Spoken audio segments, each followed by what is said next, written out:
April 8, 1943. 27,000 feet above Caen, France.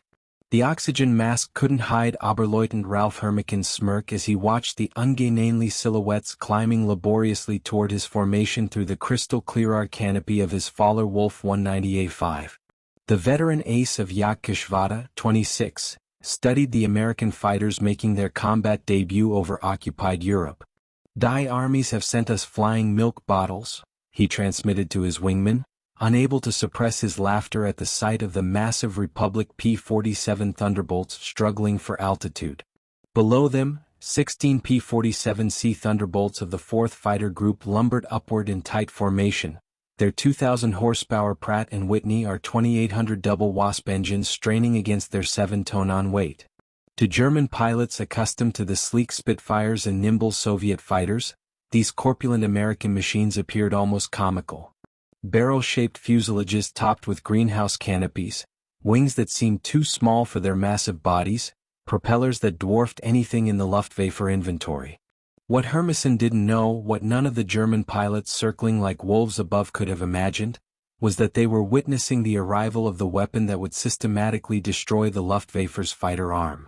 Within 18 months, these flying milk bottles would transform from objects of derision into instruments of terror, their 8.2 Browning machine guns, becoming the most feared sound in German skies. The mathematics of destruction were already loaded in those broad wings. 3,400 rounds of ammunition, a combined rate of fire of 6,000 rounds per minute, enough concentrated firepower to saw a messes in half in less than 2 seconds. The transformation began that April morning when Major Donald Blay, commanding the 335th Fighter Squadron, spotted the German formation positioning for attack. The former Eagle Squadron veteran who had transferred from RAF Spitfires just weeks earlier, understood what his men didn't yet know. That survival in the P-47 required abandoning everything they thought they knew about air combat. The Thunderbolt represented a radical departure from conventional fighter design philosophy. While the Germans had pursued lightweight interceptors optimized for climb and turn performance, Republic Aviation had created something unprecedented, a high-altitude juggernaut that used mass, power, and firepower to redefine the rules of aerial warfare. Among the 56 American pilots spread across the French sky that morning were men who would become legends, future aces whose names would strike fear into Luftwaffe hearts. But on April 8, 1943, they were novices in an untested machine, facing the most experienced fighter force in the world. The Germans had been fighting continuously since 1939 with veterans of Poland, France, Britain, and Russia. The Americans had been in combat for exactly 0 days. This story is about how industrial logic defeated tactical brilliance, how quantity and quality merged into overwhelming superiority, and how German pilots' laughter turned to terror as they discovered what synchronized Browning machine guns could do to an aircraft at 400 yards. The Republic P-47 Thunderbolt had emerged from a June 1940 panic. As German fighters swept across France, Alexander Karpf, Republic Aviation's Georgian-born chief designer, received urgent specifications from the U.S. Army Air Corps. They wanted a high-altitude interceptor capable of matching the Luftwaffe's best. What Cartelli designed instead was a monster that redefined the possible. "It will be a dinosaur," Cartelli admitted to his design team. "But it will be a dinosaur with good proportions." The XB-47B prototype that first flew on May 6, 1941 shocked everyone who saw it. At 9,900 empty, it weighed 65% more than its predecessor, the P-43 Lancer. The massive turbo supercharger system, with its complex ducting running through the rear fuselage, gave it an almost pregnant appearance. Test pilots approaching it for the first time invariably asked the same question. "This thing actually flies." Not only did it fly, it flew like nothing else at altitude. The Pratt & Whitney R2800 double Wasp engine, an 18-cylinder radial producing 2,000 horsepower, could maintain full power at 27,000 feet where German fighters gasped for air. The turbo supercharger fed by exhaust gases delivered sea-level performance in the stratosphere where the air was too thin for conventional superchargers. Major Hubert Hubska, commanding the 56th Fighter Group training at Bridgeport, Connecticut, initially despised the aircraft. His unit lost 18 pilots and 41 aircraft in training accidents between September 1942 and January 1943. The P-47 killed more Americans in training than Germans would in the first months of combat. It ground looped on landing, torque rolled on takeoff, and dove with such enthusiasm that pilots discovered compressibility, their controls freezing as shock waves formed on the wings. But those who mastered it discovered something extraordinary. Lieutenant Robert Johnson, a farm boy from Oklahoma who would become one of America's top aces with 27 victories, described his first flight. It was like strapping yourself to a locomotive. The power was unbelievable. You didn't fly it, you aimed it. The first combat encounters in April and May 1943 confirmed every German prejudice. The P-47S couldn't turn with the Faller Wolf 190s, couldn't climb with the Messid 109s, couldn't match their nimble handling at medium altitudes. Luftwaffe pilots quickly developed tactics to exploit these weaknesses, attacking from below where the heavy Thunderbolt struggled, forcing turning fights where agility mattered more than firepower. Hutchman Isef Pips Priller, commanding officer of Yakishvata 26, reported to headquarters after his first encounter. The new American fighter is meat for the slaughter. It flies like a truck, turns like a freight train, and climbs like a pregnant cow. Our boys are calling them Indiana, fat targets pretending to be warriors. The statistics seem to confirm German confidence. In their first month of operations, the American fighter groups lost 14 Thunderbolts for only 3 confirmed German kills. The RAF, observing from their Spitfire squadrons, quietly suggested the Americans might reconsider their choice of mount. British pilots joked that the best evasive maneuver in a P-47 was to unstrap and run around the roomy cockpit. But something strange was happening in those early encounters that German intelligence failed to notice. The P-47s that were shot down had absorbed incredible punishment before falling. One aircraft returned from a May 4th mission with 21 cannon holes and over 100 machine gun strikes. Damage that would have disintegrated a Messerschmitt or Spitfire. The massive radial engine lacking vulnerable coolant systems shrugged off hits that would have stopped a liquid-cooled fighter cold. More significantly, when P-47s did get their guns on target, the results were catastrophic. The Thunderbolt's weapons battery created a convergence zone of destruction that German pilots had never experienced. Unlike the rifle-caliber weapons of early war fighters or the cannon with limited ammunition, the American fighter could maintain sustained fire for over 30 seconds, an eternity in aerial combat. The event that would begin changing German perceptions occurred on June 26, 1943 over Lazo, France.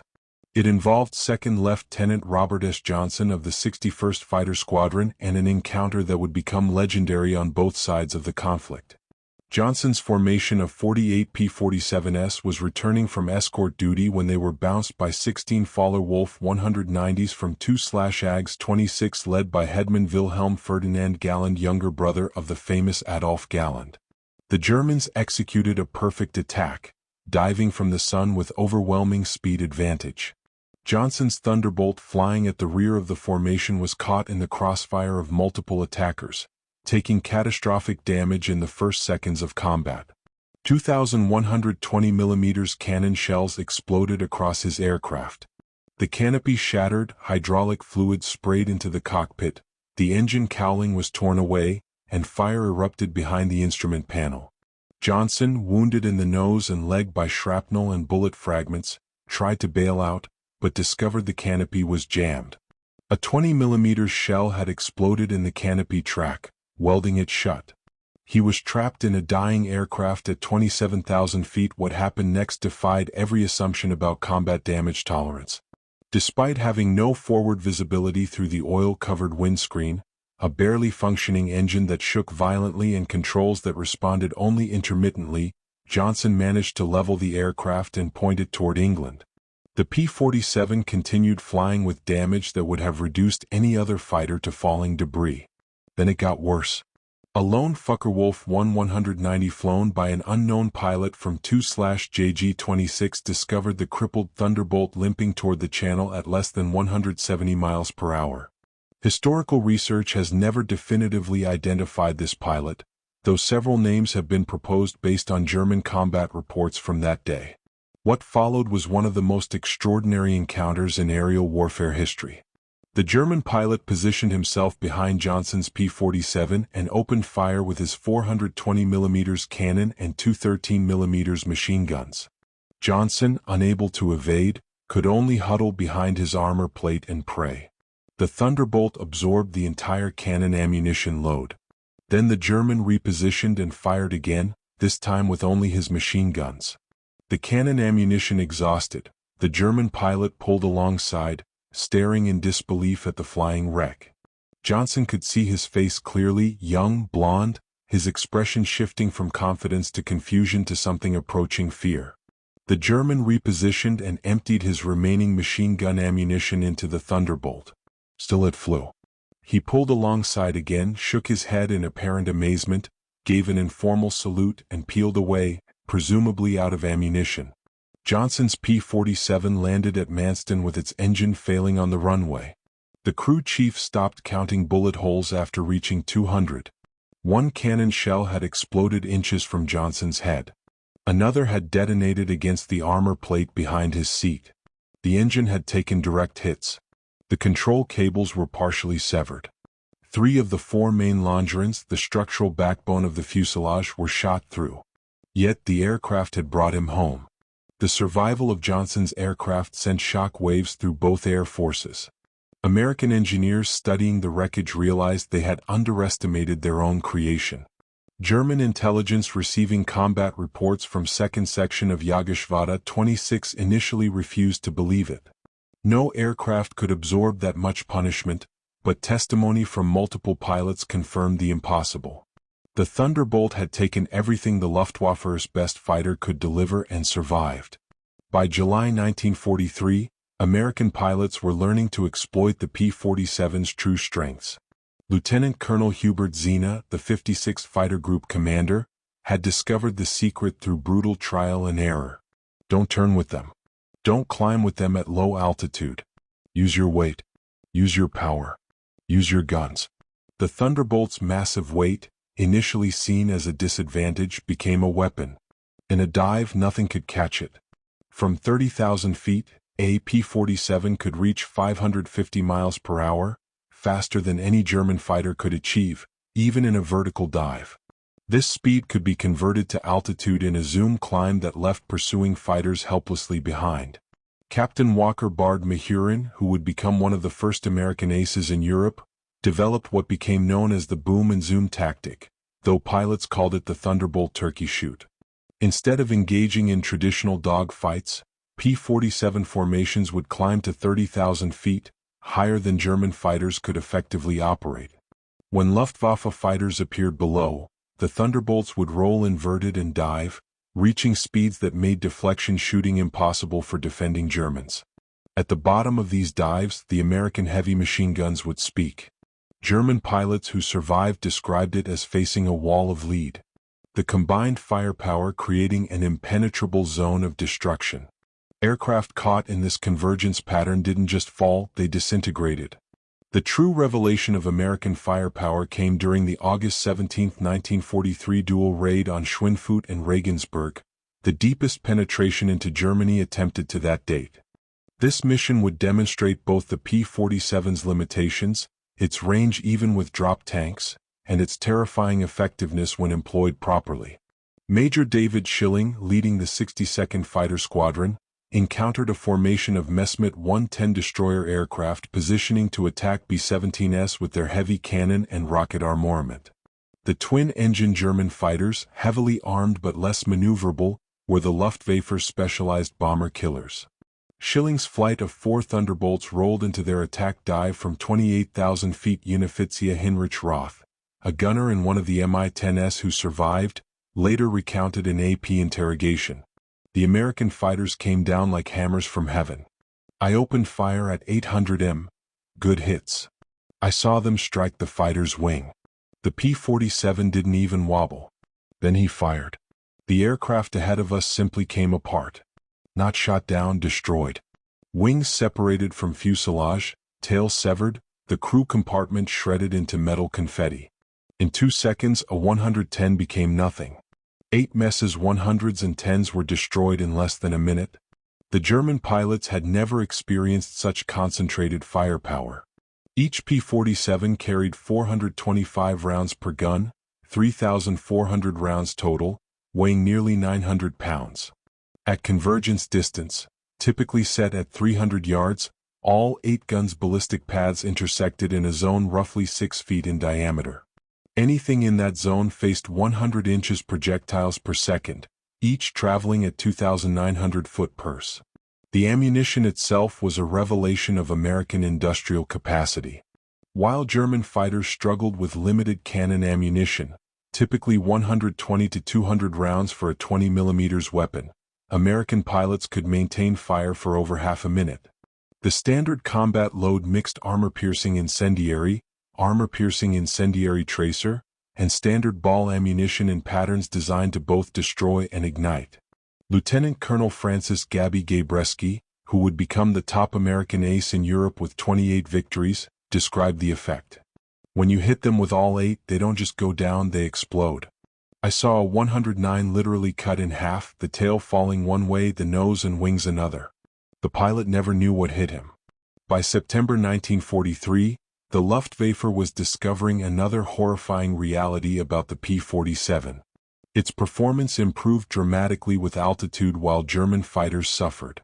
The turbo-supercharged double Wasp engine maintained its rated power output up to 30,000 feet. German fighters relying on single-stage or two-stage mechanical superchargers saw their performance degrade significantly above 25,000 feet. Oberleutnant Hans Philipp, one of Germany's most successful aces with 206 victories, encountered this reality fatally on October 8, 1943.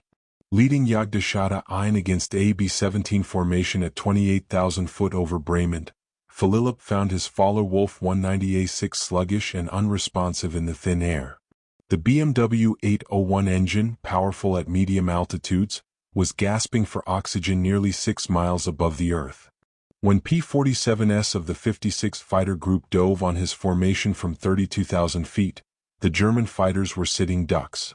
Robert Johnson, now an experienced combat pilot on his way to ace status, was flying at 31,000 feet when he spotted Philipp's distinctive Focke-Wulf with its elaborate nose art.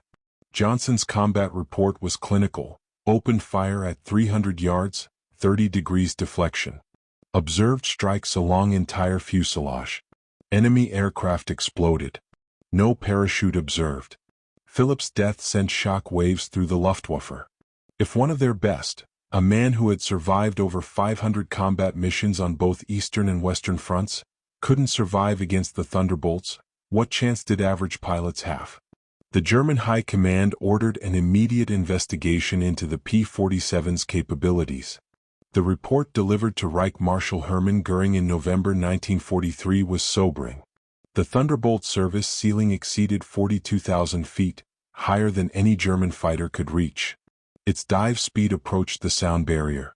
Its armor included a 3/8" steel plate behind the pilot, 1/2-inch bulletproof glass windscreen, and armored deflection plates around the engine. Most disturbingly, its rugged construction allowed it to absorb damage that would destroy 3 conventional fighters and still return home. In January 1944, a new variant of the P-47 began arriving in England that would complete the transformation from laughingstock to nightmare. The P-47D-22 featured a Hamilton standard hydroatic propeller with paddle blades 13 feet in diameter with broad chord blades that bit into the air like massive OES. The improvement in climb rate was immediate and dramatic.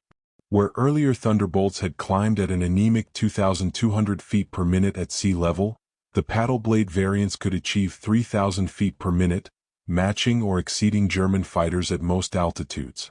The massive propeller also improved acceleration, allowing P-47s to build energy faster in level flight. Hetman Heinz Knoker of Jagdgeschwader 11, a veteran with over 200 combat missions, encountered the new variants in February 1944 during a bomber interception near Hanover. He wrote in his combat diary, "The fat American fighters have learned to climb. We bounced a formation near Hanover, expecting our usual advantage. They turned into us and climbed with us. When we tried to disengage, they followed us up to 30,000 feet. Schmidt was caught and blown apart. Nothing left but smoke and fragments. These are not the same machines we laughed at last year. The paddle blade propeller did more than improve performance. It changed the sound of the Thunderbolt. The distinctive thundering roar created by the blade tips reaching supersonic speeds could be heard from miles away. German ground troops reported being able to identify approaching P-47s by sound alone. A deep threatening rumble that meant death from above. They began calling it Donnerschlag, thunderclap. By March 1944, P-47s equipped with external fuel tanks could escort bombers deep into Germany. The standard configuration carried two 108 gallons wing tanks or a 75 gallons belly tank, extending range to over 1,000 miles. With the paddle blade propeller providing improved performance even when loaded, Thunderbolts could fight on equal terms immediately after dropping tanks. The Luftwaffe's response was to concentrate on the bombers, hoping to inflict enough losses to stop the American daylight campaign. But this required flying through the P-47 escort screen, an increasingly suicidal proposition.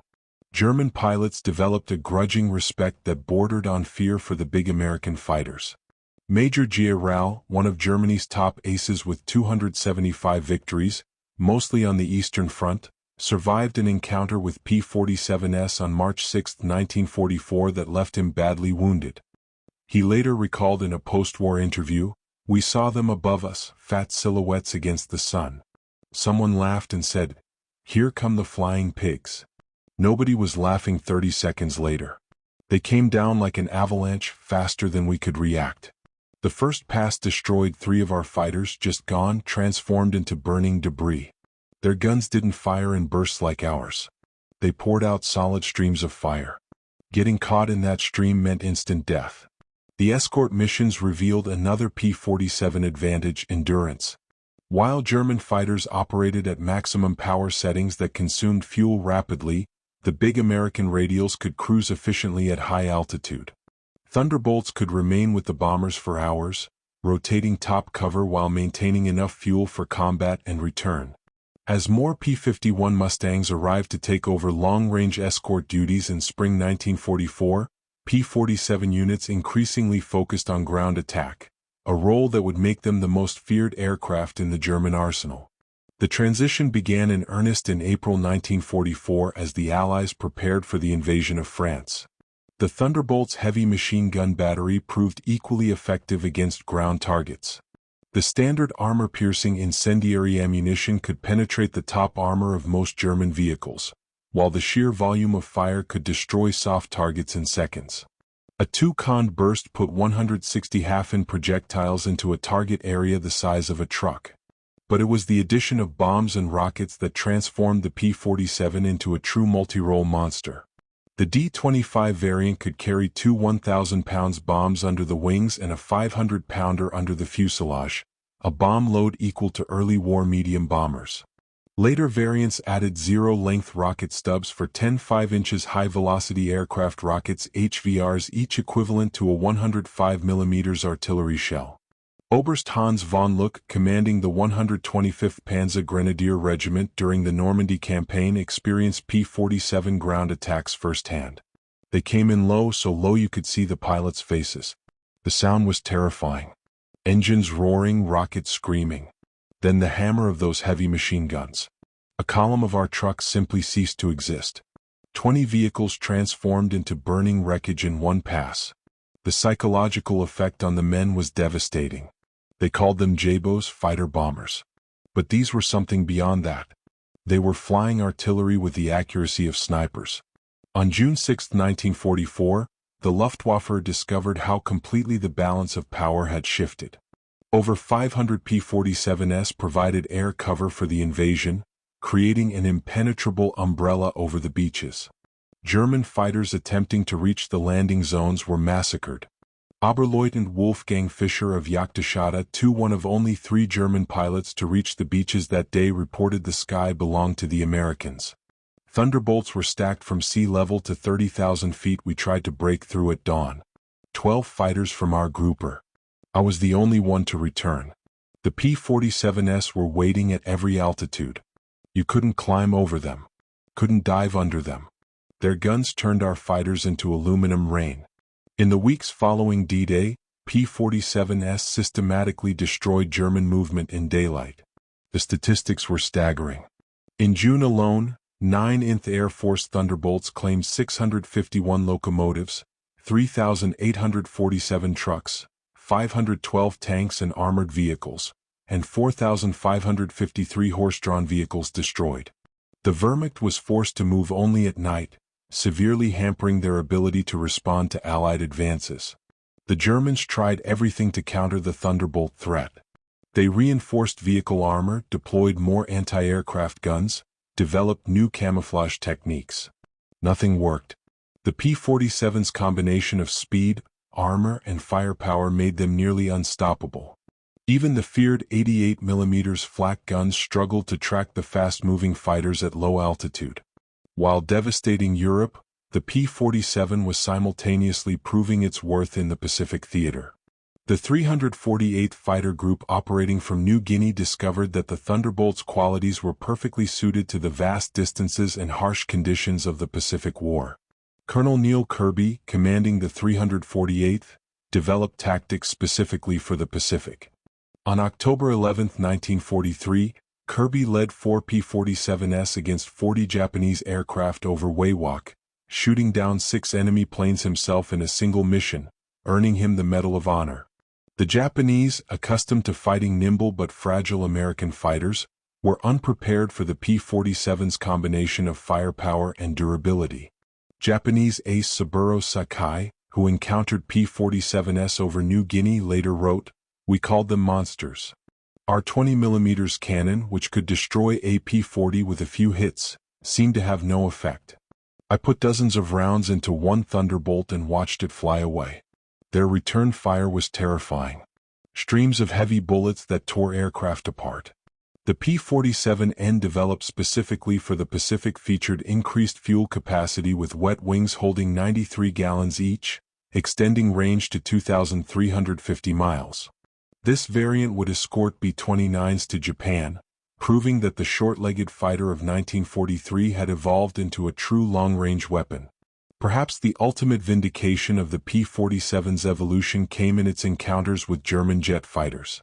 The Messerschmitt Me-262 with its 540 miles per hour top speed should have been untouchable by propeller-driven fighters. But Thunderbolt pilots discovered they could catch jets in 2 situations: during takeoff and landing when jets were most vulnerable, and in high-speed dives from altitude. On November 27, 1944, Lieutenant Colonel John C. Mayer of the 352nd Fighter Group became one of the first pilots to shoot down an M-262 with a P-47. Diving from 28,000 feet, Mayer's Thunderbolt reached speeds approaching 500 miles per hour, fast enough to catch the jet in level flight. The jet pilot, confident in his speed advantage, never saw the diving P-47 until Mayer's guns opened up at 400 yards. Mayer's combat report noted, "The enemy aircraft disintegrated under fire. Large pieces, including both engines, separated from the fuselage. The pilot did not escape." The concentrated fire of 850 caliber guns proved more effective than we anticipated against jet aircraft. By early 1945, specialized P-47M variants were deployed specifically to counter German jets and V-1 flying bombs. With water methanol injection boosting power to 2,800 horsepower and refined aerodynamics, these ultimate Thunderbolts could reach 470 miles per hour in level flight at 30,000 feet, fast enough to intercept even jets under certain conditions. Major George Bostwick, commanding the 63rd Fighter Squadron equipped with P-47s, shot down 2 M-262s in March 1945. His tactical report emphasized firepower over speed. "The jets are faster, but they can't turn and they can't take punishment. One good burst from our battery and they come apart like they're made of paper. They have to slow down to attack bombers. That's when we get them." The ultimate demonstration of American industrial might came during Operation Bodenplatte. The Luftwaffe's desperate attempt to destroy Allied air power on January 1, 1945. Nearly 900 German fighters, including their best remaining pilots, launched surprise attacks on Allied airfields across Belgium and the Netherlands. At Y-34 airfield near Metz, home to the 365th Fighter Group's P-47S, the attack initially succeeded. German fighters destroyed 22 Thunderbolts on the ground along with several other aircraft.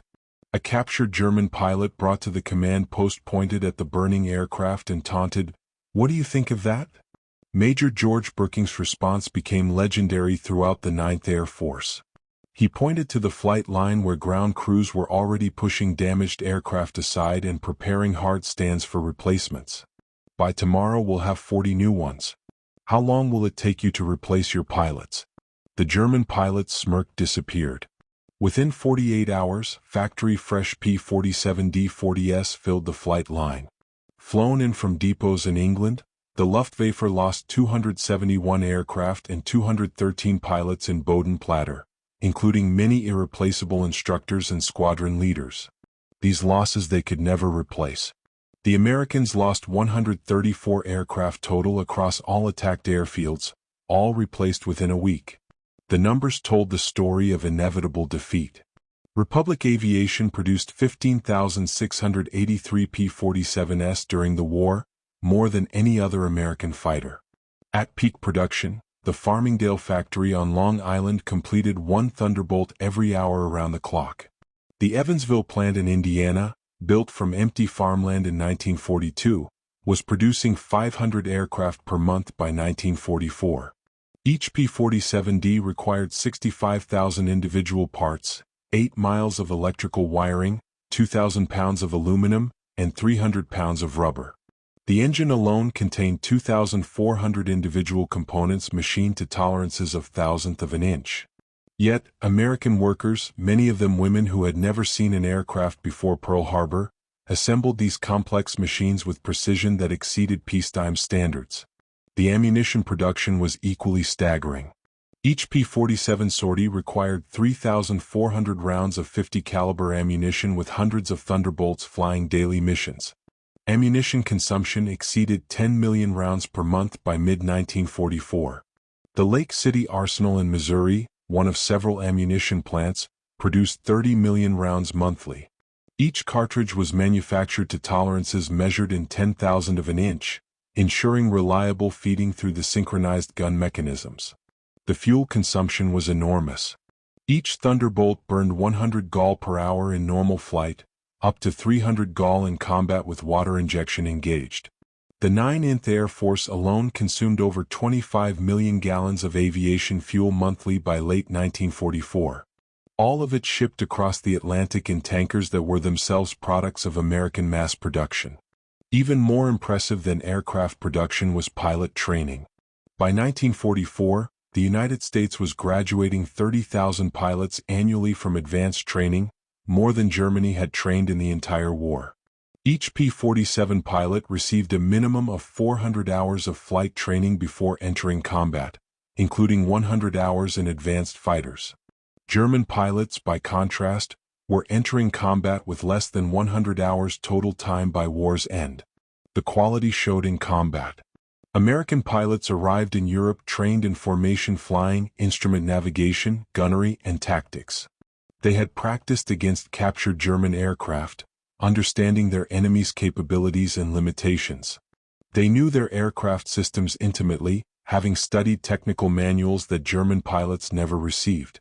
Lieutenant Eugene Roberts, arriving in England in September 1944, exemplified the American training advantage. "I had 420 hours in my logbook, including 75 hours in the P-47. I'd fired at towed targets, practiced deflection shooting, studied gun camera film from actual combat. My first mission I knew exactly what to do. The German pilot I faced couldn't have had half my experience. It wasn't even a fair fight." In March 1945, Oberstleutnant Isef Priller, the same pilot who had mocked the P-47S as pregnant cows 2 years earlier, was interviewed by German propaganda officials seeking to boost morale. His statement, deemed too demoralizing for publication, revealed the complete transformation in German attitudes. "The Thunderbolt is the best fighter bomber ever built. Its firepower is unprecedented. Weapons that never jam, never overheat, never run out of ammunition in normal combat. It carries bombs like a medium bomber, fires rockets like artillery, and fights like a fighter when needed. But beyond the machine is what it represents. Unlimited American production. They lose 10, they build 20, we lose 1, it's gone forever. Their pilots arrive better trained than our instructors. They have fuel for training, ammunition for practice, spare parts for everything. We have nothing but courage.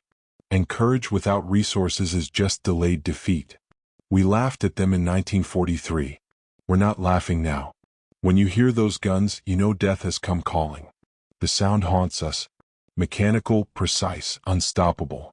Like everything American, it's about overwhelming material superiority. They didn't beat us through better tactics or braver pilots. They buried us under an avalanche of steel and lead. By April 1945, the Luftwaffe existed largely on paper. Fuel shortages grounded most aircraft. Experienced pilots were dead or captured. Airfields were cratered ruins. But even with aircraft and fuel, German pilots faced an impossible equation. Attacking meant facing P-47 formations that owned every altitude from ground level to 40,000 feet. Feldwebel Klaus Brechender, one of the last German pilots trained in 1945, flew exactly one combat mission before the war ended. His encounter with P-47s over Leipzig lasted 12 seconds. I saw them diving from above, 4 Thunderbolts in perfect formation. I tried to turn but they were too fast. The leader fired from 500 m. My aircraft shook like it was hit by sledgehammers. The engine exploded, the wings separated. I barely escaped. In the parachute, I watched them destroy my entire staff. 6 fighters gone in under a minute. The sky rained, burning aluminum and bodies. The psychological impact was complete.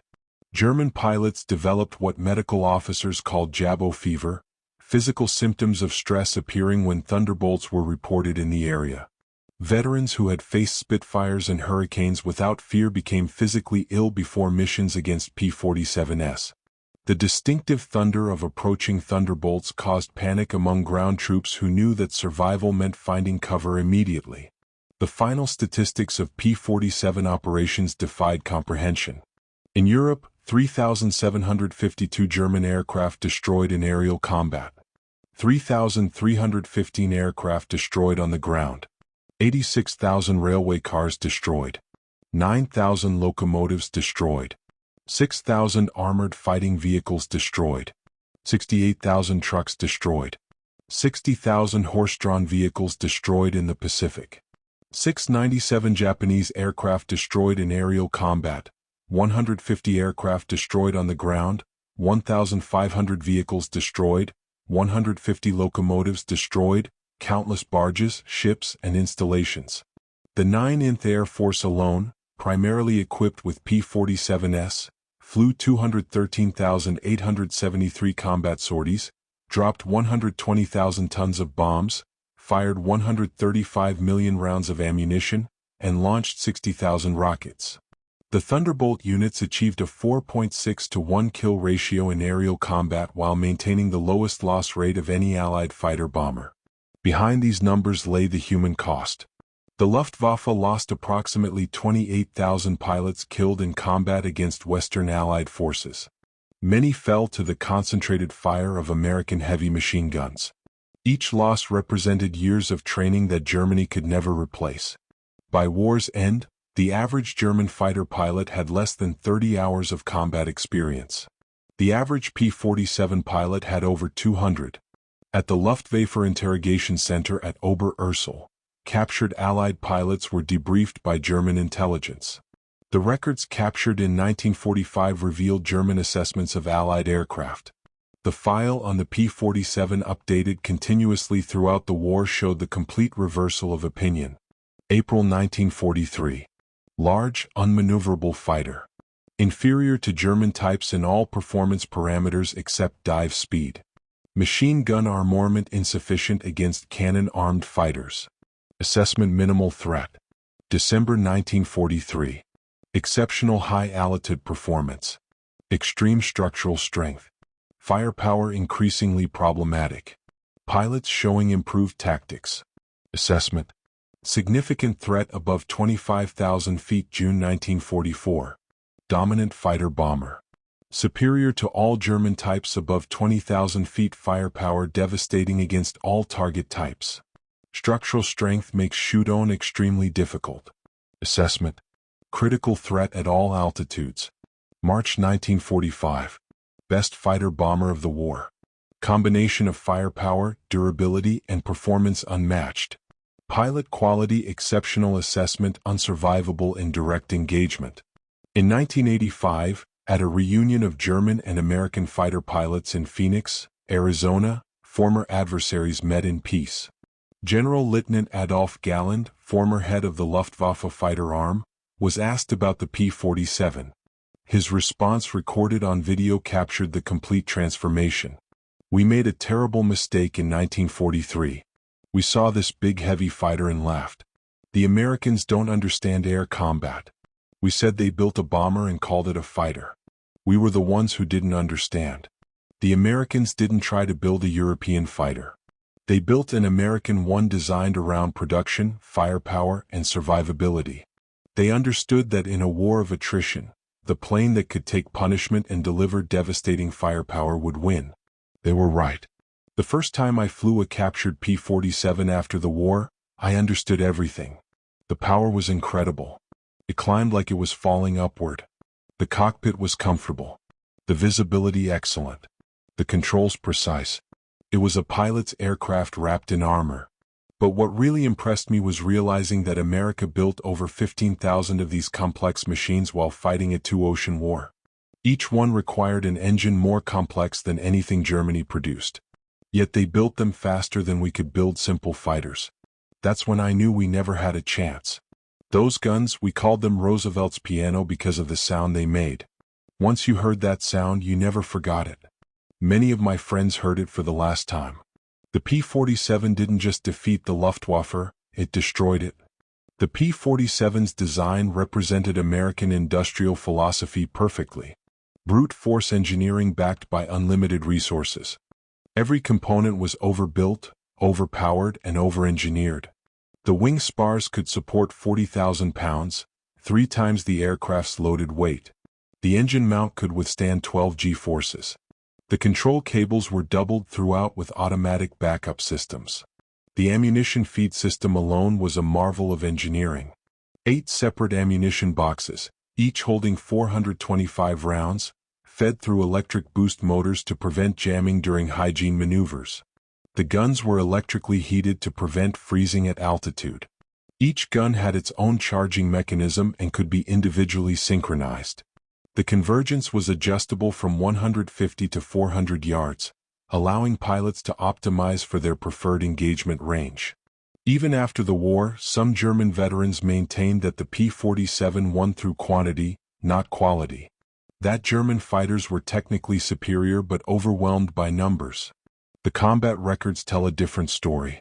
In engagements where numbers were equal, P-47s consistently prevailed. The heavy machine gun armament, dismissed as inferior to cannon, proved more effective in actual combat.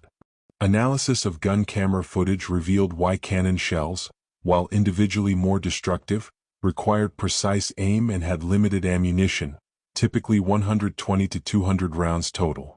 The P-47's weapons created a probability cloud of bullets that guaranteed hits even with imperfect aim.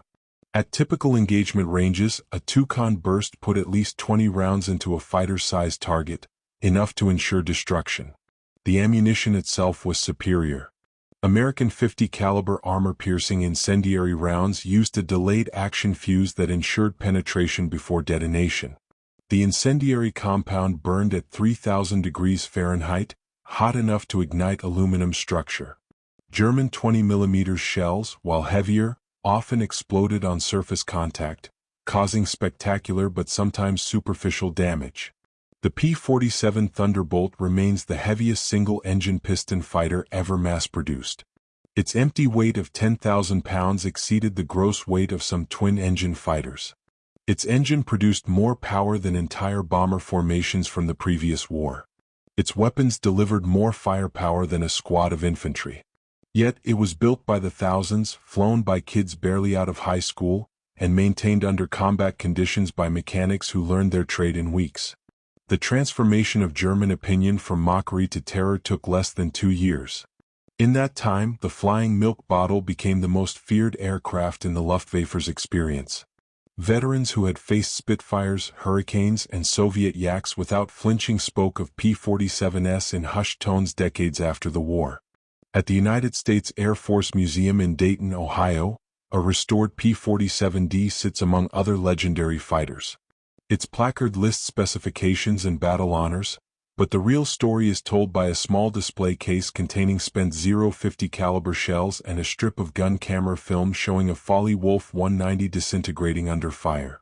Below the display is a quote from an unnamed German pilot taken from a 1945 interrogation report. "We laughed when we first saw them.